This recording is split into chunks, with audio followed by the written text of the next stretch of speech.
आदाब नाज़रीन, खबरनामे में आपका इस्तकबाल है। मैं हूं साइमा खान। सबसे पहले नजर हेडलाइंस पर। बिहार SIR पर सुप्रीम कोर्ट में आज भी हुई समाअत। शिनाख्ती कार्ड की तादाद बढ़ाने, शहरियत के सबूत और दस्तावेजात की मोतबरियत पर हुई बहस। अदालत ने SIR को वोटर फ्रेंडली करार दिया। बीजेपी लीडर अनुराग ठाकुर ने राहुल गांधी के वोट चोरी के इल्जामात का दिया मुंहतोड़ जवाब। कहा कि बिहार असेंबली इंतखाबात में अपनी शिकस्त देखकर कांग्रेस और उसके इत्तेहादी लगा रहे हैं झूठे इल्जामात और कांग्रेस हर हार के बाद ढूंढती है नए बहाने। कर्नाटक में कांग्रेस के दरमियान सियासी जंग तेज। कर्नाटक के साबिक वजीर CM इब्राहिम ने इंतखाबात में वजीर आला सिद्धारमैया पर वोट खरीदने का लगाया संगीन इल्जाम। CM इब्राहिम ने कहा कि बादामी में सिद्धारमैया को जिताने के लिए खरीदे गए थे वोट। हैदराबाद हाउस दिल्ली में तीसरी हिंद सिंगापुर वजारती गोलमेज कॉन्फ्रेंस का इनेकाद। दो तरफा ताल्लुकात को मजबूत बनाने पर तवज्जो मरकूज। वजीर खारजा एस जयशंकर ने कहा कि हुकूमत और सनत के दरमियान ताल्लुकात को मिलेगी रफ्तार।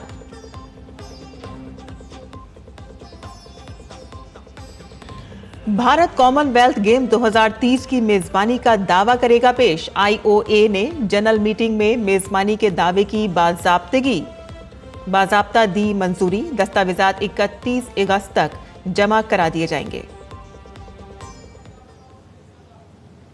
और अब खबरें तफसील से। बिहार असेंबली इंतखाबात से कबल SIR केस में एक सियासी जंग जारी है। सुप्रीम कोर्ट में SIR पर समाअत आज भी इस सियासी जद्दोजहद के दरमियान हुई। अभिषेक मनु सिंघवी ने दरख्वास्त गुजार की जानिब से बहस की। सिंघवी ने कहा कि आसाम में इलेक्शन कमीशन की इस तरह की कार्रवाई से मुतासरा शख्स गैर मुल्की ट्राइब्यूनल में जा सकता है। अगर कमीशन बिहार में किसी को शहरी नहीं समझता है तो फिर अपील करने के लिए ऐसा कोई ट्राइब्यूनल नहीं है। और इस पर जस्टिस सूर्यकांत ने कहा कि मुतासरा शख्स हाई कोर्ट जा सकता है। तो वहीं जस्टिस बागची ने अभिषेक मनु सिंघवी से कहा कि हम आधार के बारे में आपकी दलील को समझ रहे हैं, लेकिन अगर आप शहरियत को यकीनी बनाने के लिए दुरुस्त दस्तावेजात की फहरिस्त देखें तो ये वोटर के लिए आसान नजर आता है। बीजेपी ने आज एक प्रेस कॉन्फ्रेंस करके बिहार के SIR मामले पर कांग्रेस के तमाम इल्जामात का जवाब दिया। राहुल गांधी के वोट चोरी के इल्जामात पर बीजेपी के रहनुमा अनुराग ठाकुर ने कहा कि कांग्रेस ने खुद 1952 में होने वाले पहले इंतखाबात में इंतखाबी बदउनवानी की बुनियाद रखी थी, जिसमें आइन साज डॉक्टर भीमराव अंबेडकर को कांग्रेस ने CPI के साथ शिकस्त दी थी। चुनावी भ्रष्टाचार की नींव कांग्रेस ने पहले चुनाव से 1952 में ही रख दी थी। डॉक्टर बाबा साहब अंबेडकर को हराने का काम किया कांग्रेस CPI ने मिलकर किया। और आप रिकॉर्ड चेक करिए, 74,333 वोट खारिज किए गए, जबकि डॉक्टर भीमराव अंबेडकर जी मात्र 14,561 वोट से हारे थे। कांग्रेस ने तो संविधान निर्माता एक दलित नेता को पहले चुनाव में निपटाने का काम कर दिया। और 21 अप्रैल 1952 को डॉक्टर अंबेडकर ने 18 पेज की याचिका दायर की। आप कल्पना कीजिए, जिन्होंने संविधान बनाया था, एक कांग्रेस और एक परिवार ने उसी संविधान निर्माता को चुनावों में धांधली करके हरा दिया। ये चुनावी भ्रष्टाचार का पहला उदाहरण। बीजेपी के रहनुमा अनुराग ठाकुर ने कहा कि राहुल गांधी ने भी कुछ दिन पहले महाराष्ट्र में वोटों में इजाफे का मामला उठाया था। यहां तक कि बीजेपी ने कहा कि 2004 और 2009 में होने वाले इंतखाबात में वोटों में इजाफा हुआ था, लिहाजा उस वक्त राहुल गांधी और कांग्रेस पार्टी ने वोट चोरी कर लिए थे। 2004 में 4.7% वोट की वृद्धि हुई, यूपीए की सरकार थी। 2009 में वृद्धि हुई 4.1% की, फिर यूपीए की सरकार बनी। अब उस समय महाराष्ट्र में किसकी सरकार थी? इन्हीं की थी भाई। लेकिन जब 2019 और 24 की बात आई तो 1.3% और 4.4% और 2014 में मात्र 3.4%। ये कम है 2004 और 2009 से। तो मैं राहुल गांधी जी से पूछना चाहता हूं और विपक्ष से पूछना चाहता हूं, क्या आपने उस समय वोट चोरी की थी, वोट फर्जीवाड़ा किया था? चुनाव आपने वैसे जीता था। आप देश के मतदाता को नीचा दिखाने का कांग्रेस पार्टी काम कर रही है। अपमान कर रहे हो आप देश के मतदाताओं का। बीजेपी ने कहा कि जब भी कांग्रेस हार जाती है तो वो मोदी हुकूमत और इलेक्शन कमीशन पर इल्जाम लगाती है। बीजेपी ने कहा कि आज जिस ईवीएम पर राहुल गांधी सवालात उठा रहे हैं, उनके वालिद राजीव गांधी ने इसी इलेक्ट्रॉनिक वोटिंग मशीन पर मुकम्मल एतमाद का इजहार किया था और बैलेट पेपर को बंद करने का मुतालबा किया था। इंदिरा गांधी जी ने तो यहां तक कह दिया कि मतदाता मूर्खों का टोला है। Indira Gandhi said voters a bunch of fools. और इस 77 का चुनाव हारने के बाद कहा। 1999 में जब राजीव गांधी जी हारे तो उन्होंने बैलेट पेपर पर ठीकरा फोड़ दिया। वो उस समय कहते थे इलेक्ट्रॉनिक मशीन लाओ, आज उनके सुपुत्र राहुल गांधी जी कहते हैं कि भाई ईवीएम बंद करो, वापस बैलेट पेपर पे जाओ। और ये एक के बाद महाराष्ट्र, हरियाणा, दिल्ली, अनेकों राज्यों और देश में 3 बार लगातार चुनाव हारने के बाद, 90 चुनाव हारने के बाद राहुल गांधी जी आरोप प्रत्यारोप पर लगातार जारी हैं। और बिहार के नायब वजीर आला विजय कुमार सिन्हा ने इंतखाबी कमीशन को 2 वोटर शिनाख्ती कार्ड के हवाले से अपना जवाब दिया है। विजय कुमार सिन्हा ने कहा कि नाम और एपिक नंबर को पटना से वोटर की फहरिस्त से हटा दिया गया है और साथ ही उन्होंने डिग्री को लेकर तेजस्वी यादव के लगाए गए इल्जाम पर कहा कि तेजस्वी को माफी मांगनी चाहिए या फिर कानूनी नोटिस के लिए तैयार रहना चाहिए। जिसको लोकतंत्र में विश्वास नहीं है और चुनाव में भाग भी ले लोगे तो जनता तुमको सबक सिखा देगी। राहुल गांधी और तेजस्वी यादव संवैधानिक पद पर बैठकर संवैधानिक संस्था का बार बार अपमान कर रहा है। ऐसे मानसिकता के लोग पर कार्रवाई होनी चाहिए। इतनी स्वतंत्रता भी उचित कतई नहीं है जो मेरे राष्ट्र के संविधान पर प्रश्न उठा दे, संवैधानिक संस्था पर भी अंगुली उठा दे। ये स्वतंत्रता राष्ट्र के लिए घातक होगा और ऐसे लोग राष्ट्र के हितैषी कतई नहीं हो सकते। इलेक्शन कमीशन के खिलाफ कांग्रेस के बयानात के दरमियान साबिक वजीर सीएम इब्राहिम ने वजीर आला सिद्धारमैया के खिलाफ वोट खरीदने का एक बड़ा इल्जाम आयद किया है। साबिक वजीर आला सीएम इब्राहिम ने कहा है कि बदामी में वजीर आला सिद्धारमैया को जिताने के लिए वोट खरीदे गए थे। उनका कहना है कि मैं ही उनको बदामी लेकर आया था।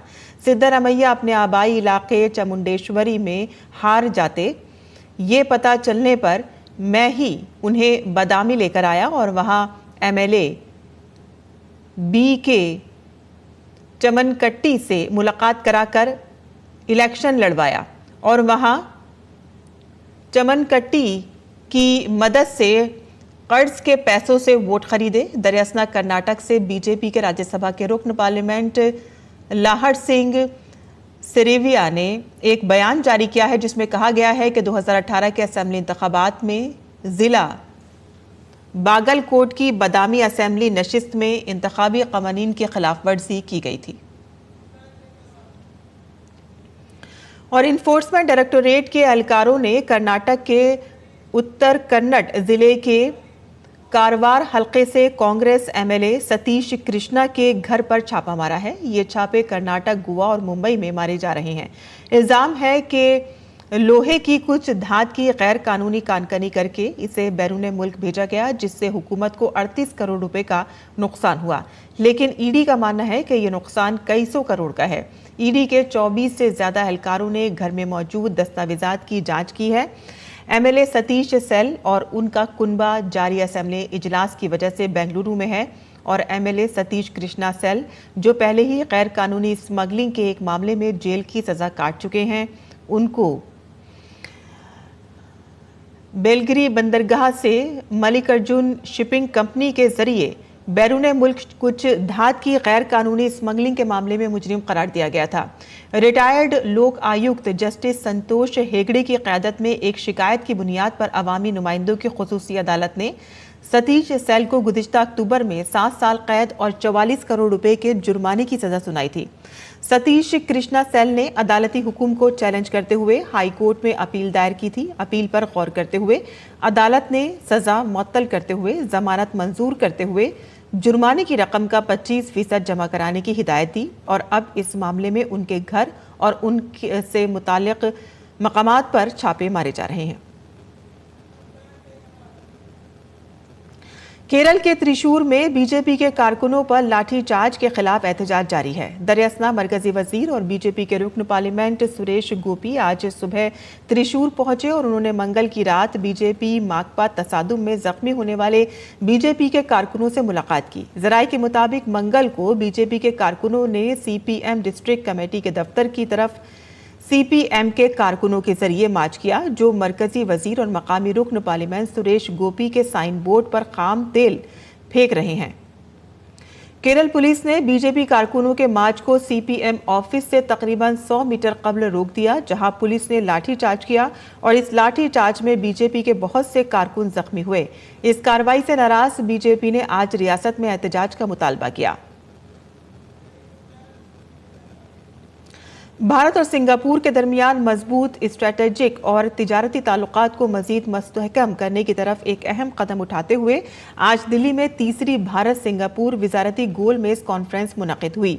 वज़ीर ख़ारजा एस जयशंकर और सिंगापुर के वफ्द ने इस बातचीत में हिस्सा लिया।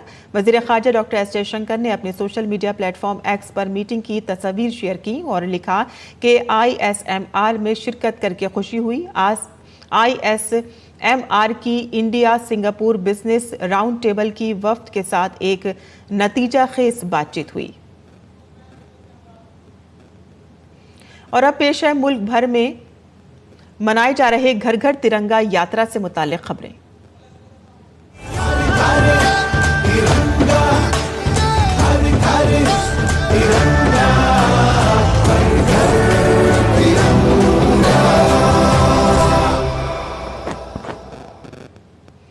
मुल्क भर में हर घर तिरंगा मुहिम जोरों शोर से चल रही है और इस मुहिम में शामिल होते हुए वजीर दाखिला अमित शाह ने दिल्ली में अपनी रिहाइशगाह पर तिरंगा लहराया और कहा कि हर घर तिरंगा मुहिम मोदी जी की सरबराही में शुरू हुई है और आज इत्तेहाद के धागे में मुल्क को पिरोने और कौमी यकजहती को फ़रोग़ देना इसका ख़ास मकसद है। और इस मुहिम से पता चलता है कि 140 करोड़ शहरी आज़ाद भारत के ख्वाबों की तामीर करने और बेशुमार मुजाहिदीन आज़ादी के ज़रिए इसका एहसास करने के लिए पुरअज़्म है, जिन्होंने आज़ाद भारत के ख्वाब को महसूस किया था। हर घर तिरंगा अभियान के तहत मरकजी वजीर शिवराज सिंह चौहान ने भोपाल में अपनी रिहाइशगाह पर कौमी परचम लहराया और इस मौके पर शिवराज सिंह चौहान ने कहा कि हमारा कौमी परचम मुल्क का फ़ख्र है और इज्जत है। तिरंगा यात्रा में तिरंगा हाथ में पकड़कर आज़ादी की जद्दोजहद में लाखों लोगों ने मुल्क की आज़ादी के लिए अपनी जानों का नजराना पेश किया। हमारा कौमी त्यौहार यौम आज़ादी एक बार फिर से आ रहा है और आइए हम अपने कौमी त्यौहार को धूमधाम से मनाएं और अपने घरों पर भी तिरंगा लहराएं।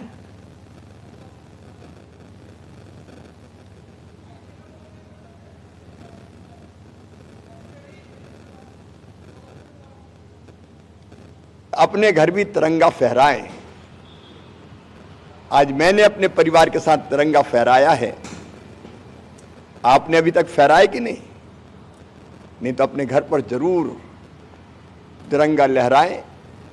झंडा ऊंचा रहे हमारा, विजयी विश्व तिरंगा प्यारा, इसकी शान न जाने पाए, चाहे जान भले ही जाए। उत्तर प्रदेश के वजीर आला योगी आदित्यनाथ ने हर घर तिरंगा अभियान के तहत अपनी रिहाइशगाह पर तिरंगे के साथ सेल्फी ली।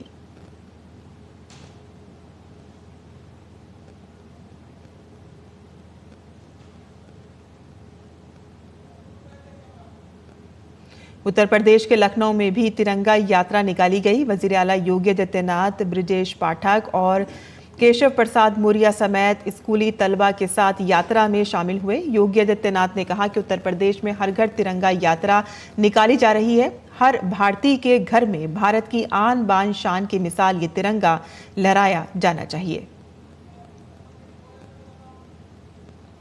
देश के यशस्वी प्रधानमंत्री जी ने के आह्वान पर पिछले 10 वर्षों के अंदर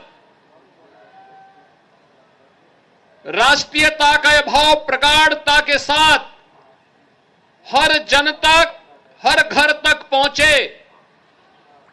यह हर घर तिरंगा और तिरंगा यात्रा के माध्यम से हम सब देख रहे हैं। ये तिरंगा यात्रा मात्र यात्रा नहीं है, ये भारत माता के प्रति, भारतीय महापुरुषों के प्रति, अपने क्रांतिकारियों के प्रति, वीर सैनिकों के प्रति हमारी कृतज्ञता भी है।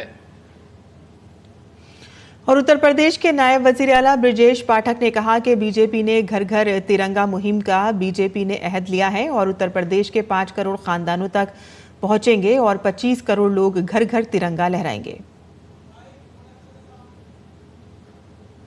हर घर तिरंगा लगाने का अभियान यह शुरू किया गया है और माननीय प्रधानमंत्री श्री नरेंद्र मोदी जी ने कि आज़ादी 1947 में मिली। जब आज़ादी के 100 साल पूरे हों 2047 में विकसित भारत होना चाहिए, शक्तिशाली भारत होना चाहिए, गरीबी से मुक्त भारत होना चाहिए, सभी क्षेत्रों में नंबर 1 का भारत होना चाहिए। इस संकल्प को हर भारतवासी अर्थात 144 करोड़ लोग अर्थात 288 करोड़ लोग 288 करोड़ भुजाएं देश की उठ करके खड़ी हो गई। और गुजरात के वजीर आला भूपेंद्र पटेल ने हर घर तिरंगा मुहिम के तहत गांधीनगर में अपनी रिहाइशगाह पर तिरंगा लहराया।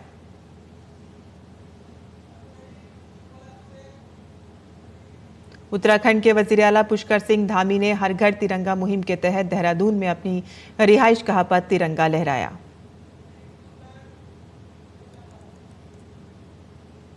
और हर घर तिरंगा मुहिम पूरे मुल्क में जोरों शोर से जारी है और इसी एपिसोड में आज दूरदर्शन बिहार ने दारुल हुकूमत पटना में गंगा पथ पर तिरंगा यात्रा निकाली और इस दौरान दूरदर्शन के कई कारकुनों और सैकड़ों नौजवानों ने जोशो खरोश से हिस्सा लिया। इस मौके पर डीडी बिहार के deputy director general Rajiv Kumar Sinha ने कहा कि हर घर तिरंगा अभियान 2022 से लगातार जारी है।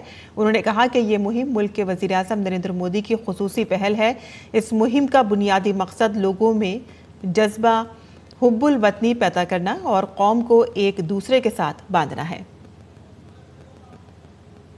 11 अगस्त 2025 से लेकर 15 अगस्त 2025 तक हर घर तिरंगा यात्रा अभियान पूरे देश में मनाया जा रहा है। इसी सिलसिले में आज डीडी बिहार के उप महानिदेशक हमारे साथ उपस्थित है। मैं उनसे जानना चाहूँगा कि इस अभियान का क्या उद्देश्य है। हर घर तिरंगा अभियान जो है पिछले 2022 से हम लोग लगातार हर साल इस समय देखते हैं अगस्त के महीने में। इसका हमारे माननीय प्रधानमंत्री का एक ही संदेश है कि पूरे भारत को एक सूत्र में राष्ट्र के प्रति सोच जो है उसको और दृढ़ किया जाए और लोग इस 15 अगस्त के महीने को खास करके इस रूप में मनाए, सबको अपने स्वतंत्रता के ऊपर इसको एक राष्ट्रीय पर्व को मनाने का 15 दिनों पहले हम लोग केवल एक दिन करते थे। हर घर तिरंगा सबसे पहले 22 में शुरू हुआ था। यहाँ के हम लोग अच्छा लगा कि देश के प्रति मतलब प्रेम है। आज हम लोग सारे लोग ऑफिस का स्टाफ मेंबर पद यात्रा में निकले हुए झंडा लेकर देश को मतलब प्रेम, देश के प्रति प्रेम जागरूकता करने के लिए इस याद में इस चीज़ को मना रहे हैं कि मतलब हमारे जो वीर शहीद हुए हैं, जो हमारी जो धरोहर है उसको हम यादगार में इस पल को मना रहे हैं और हम लोग मित्र एकत्रित होकर के इस पल को आगे की ओर आगे भी मनाते रहेंगे। हरियाणा के वजीर आला नायब सिंह सैनी ने हर घर तिरंगा अभियान के तहत चंडीगढ़ में अपनी रिहाइशगाह पर तिरंगा लहराया।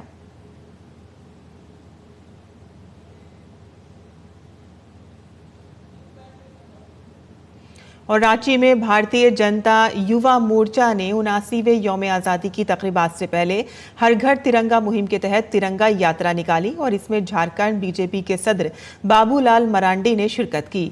मरांडी ने कहा कि यौम आज़ादी बहुत खास है क्योंकि ऑपरेशन सिंदूर के तहत हमारे मुल्क के बहादुर सिपाहियों ने जिस बहादुरी का मुजाहिरा किया और उसने न सिर्फ मुल्क बल्कि दुनिया को हैरान कर दिया और ये तिरंगा यात्रा उनके एजाज में है।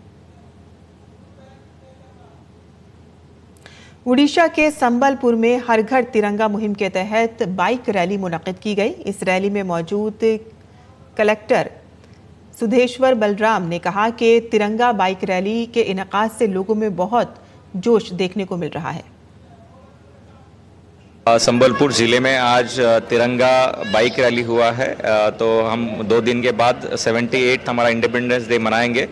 तो उसी के खुशी में प्रशासन सारा हमारा पुलिस प्रशासन all the line departments NGOs ये सब मिलके आज तिरंगा बाइक रैली की है। विभिन्न जो प्रोग्राम्स है हमारे इंडिपेंडेंस डे के सेलिब्रेशन के अवसर पर किया गया है। पब्लिक में भी बहुत उत्साह देखने को मिल रहा है। तो ये थी घर घर तिरंगा से मुतालिक खबरें।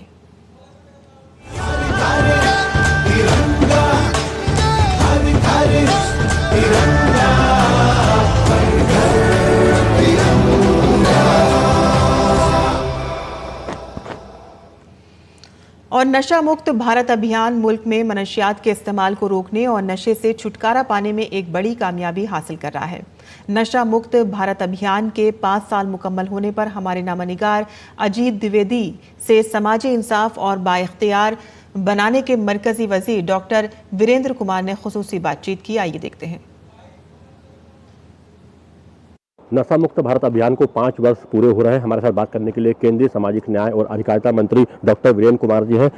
सर 5 साल पूरे हो रहे हैं, किस तरह से देखते हैं, क्या उपलब्धियां रही 5 सालों में? सामाजिक न्याय अधिकारिता मंत्रालय के द्वारा देश के विभिन्न हिस्सों में इस कार्यक्रम को चलाया गया और आज लगभग 18 करोड़ व्यक्ति इस अभियान के अंतर्गत हिस्सेदारी उनकी जुड़ चुकी है, जिसमें 6 करोड़ से अधिक युवा, 4 करोड़ से अधिक महिलाएं और 4.5 लाख से ज़्यादा शैक्षणिक संस्थानों में इसको लेकर कार्यक्रम किए गए। लगभग 5.5 लाख गतिविधियों का आयोजन हुआ और आध्यात्मिक संगठनों के साथ में भी MOU हुआ। केंद्र के साथ साथ राज्य सरकारों की भी इसमें सहभागिता, सामाजिक संगठनों की, NGO की, आध्यात्मिक संगठनों की, धर्मगुरुओं की, जब सबका साथ मिलेगा और 2047 में जो भारत को विकसित राष्ट्र बनाने का विजन देकर माननीय प्रधानमंत्री जी। और दिल्ली में यौम आज़ादी की मरकजी तकरीब के लिए बहुत सी तैयारियां की जा रही हैं और इस दौरान ट्रैफिक पुलिस काफ़ी मुतहर्रिक हो रही है। कल रात 10 बजे से दिल्ली की सरहदों पर पाबंदियां आयद कर दी गई हैं, जिसके तहत दिल्ली में किसी भी कमर्शियल गाड़ियों के दाखिले पर पाबंदी लगा दी गई है। दिल्ली ट्रैफिक पुलिस की तरफ से तमाम मालूमात सोशल मीडिया पर शेयर की जा रही हैं।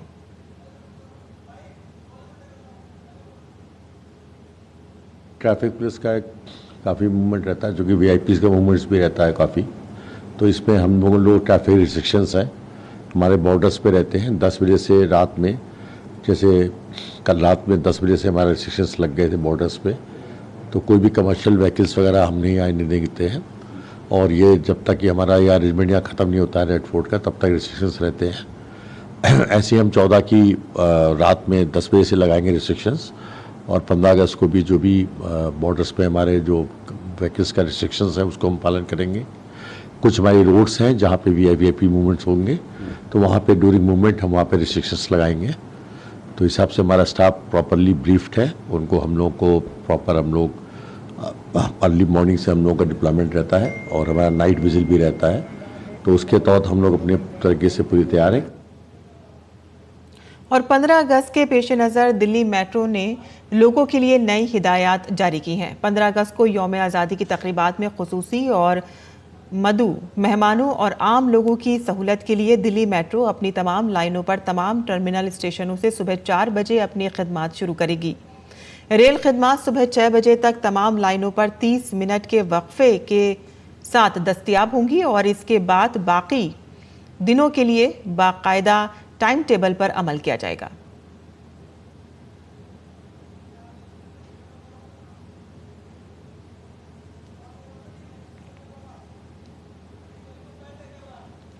राजस्थान में पाक भारत सरहद पर वाक़े जैसलमेर में DRDO के गेस्ट हाउस से जासूसी के इल्जाम में एक शख्स को गिरफ्तार किया गया है। मुलजिम महेंद्र प्रसाद गेस्ट हाउस का मैनेजर है, जो पाकिस्तानी खुफिया एजेंसी के लिए जासूसी करता था। वो DRDO के साइंसदानों और हिंदुस्तानी फौज के अफसरान से मुतालिक मालूमात पाकिस्तानी हैंडलर्स को भेज रहा था। राजस्थान CID ने तवील पूछगछ के बाद इसे हिरासत में ले लिया। महेंद्र से 2 मोबाइल फ़ोन भी कब्जे में लिए गए हैं। वो सोशल मीडिया के जरिए पाकिस्तानी खुफिया एजेंसी से राब्ते में था और उसके खिलाफ ऑफिशियल सीक्रेट एक्ट के तहत मुकदमा दर्ज किया गया है। वो उत्तराखंड के अल्मोड़ा का रहने वाला बताया गया है। कॉमनवेल्थ गेम्स के लिए बोली को बुध को मुनक़िदा इंडियन ओलंपिक एसोसिएशन की खुसूसी जनरल मीटिंग के दौरान बाज़ाब्ता मंजूरी मिल गई। आज IOA हेडक्वार्टर में एक SGM का इजलास मुनक़िद हुआ, जिसमें इसे मुतफ़िक़ा तौर पर मंजूर किया गया। भारत पहले ही 2030 दौलत मुश्तरका खेलों की मेज़बानी के लिए दिलचस्पी पेश कर चुका है। ताहम मेज़बान शहर के हवाले से अभी तक कोई हतमी फैसला नहीं किया गया। भारत को 31 अगस्त की आखिरी तारीख से पहले हतमी बोली के लिए तजवीज़ जमा करानी है। कनाडा की दौड़ से दस्तबरदारी के बाद भारत को मेज़बानी मिलने के इम्कानात बढ़ गए हैं। और इसी के साथ ही हमारा खबरनामा यहीं ख़त्म होता है। हमारी पूरी टीम को इजाज़त दें। आदाब।